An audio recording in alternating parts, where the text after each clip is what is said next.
You see all these different headlines popping up every day. But what if the biggest story happening right now isn't just one of those events? What if a handful of seemingly random news stories are actually all telling us the exact same thing? That's the fascinating idea our source material asks us to explore today.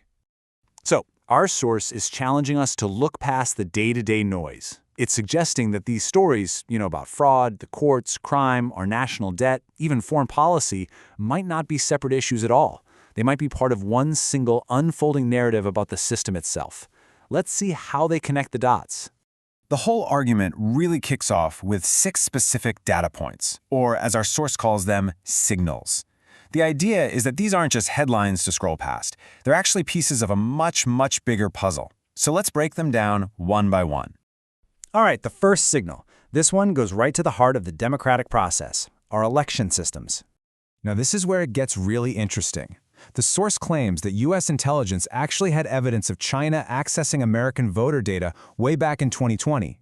But here's the key part of their assertion. This information was apparently known and documented, but was kept from both Congress and the American public. Okay, signal number 2. This one pivots from elections over to the country's finances, specifically the issue of massive-scale fraud. What our source highlights here is the launch of a new national fraud task force. And get this, it points to claims that the level of fraud is so huge that if we recovered just half of it, we could potentially balance the entire national budget. It really makes you ask a critical question. Are we going broke or are we being robbed? The third signal takes us into the legal world, and it focuses on a specific legal doctrine that protects government officials. Turns out the Supreme Court is reportedly taking a fresh look at a concept most of us have probably never even heard of. It's called qualified immunity. So what is it? Well, it's a legal rule where, according to our source, the standard for holding an official accountable isn't just about whether they did something wrong. It's about whether that exact same wrong has already been done and documented in a court case before. It's presented as a system that's really built to protect the government, not necessarily the rights of an individual. For our fourth signal, we're zooming in from that big national picture to see how these pressures can show up right at the local level. The source shares this really striking anecdote from Las Vegas. Police there apparently refused a judge's direct order to release a violent offender. The judge even threatened them with contempt, and the police were basically willing to take the charge. The source frames this not as just some policy disagreement, but as a moment where people inside the system are losing trust in it and just starting to make their own rules. Signal number 5 zooms us back out from the local scene to the global stage. This one is all about America's relationships with its allies. In this case, the source points to an incident where the U.S. asked some key allies like Germany and the U.K. for help guarding the supercritical Straits of Hormuz. And the response it claims they got? Hesitation. It begs the question, right? What does it say about an alliance when your partners start to step back at a really critical moment? And that brings us to the 6th and final signal. This one is, well, it's a number. And it's a number that's pretty hard to ignore. We're talking about the $39 trillion national debt.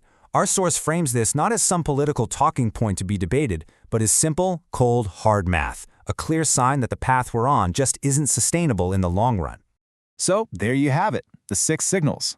But the real core of this argument, the big idea, is what happens when you stop looking at them as 6 separate stories and you start to see them as one single interconnected picture. And this slide really lays out that whole thesis perfectly. The system is described as compromised because of voter data issues, corrupted by massive fraud, and unaccountable thanks to things like qualified immunity. At the same time, it's seen as breaking down at home, our alliances are fraying abroad, and the whole thing is financially unsustainable.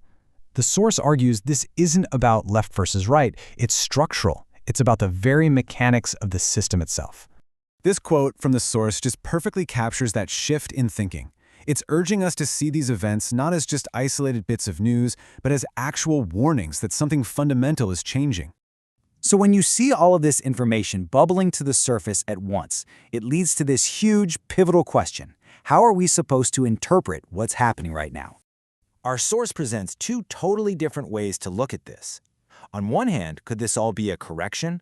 Is the fact that we're finally hearing about all this corruption and dysfunction a good sign that the system is starting to clean house?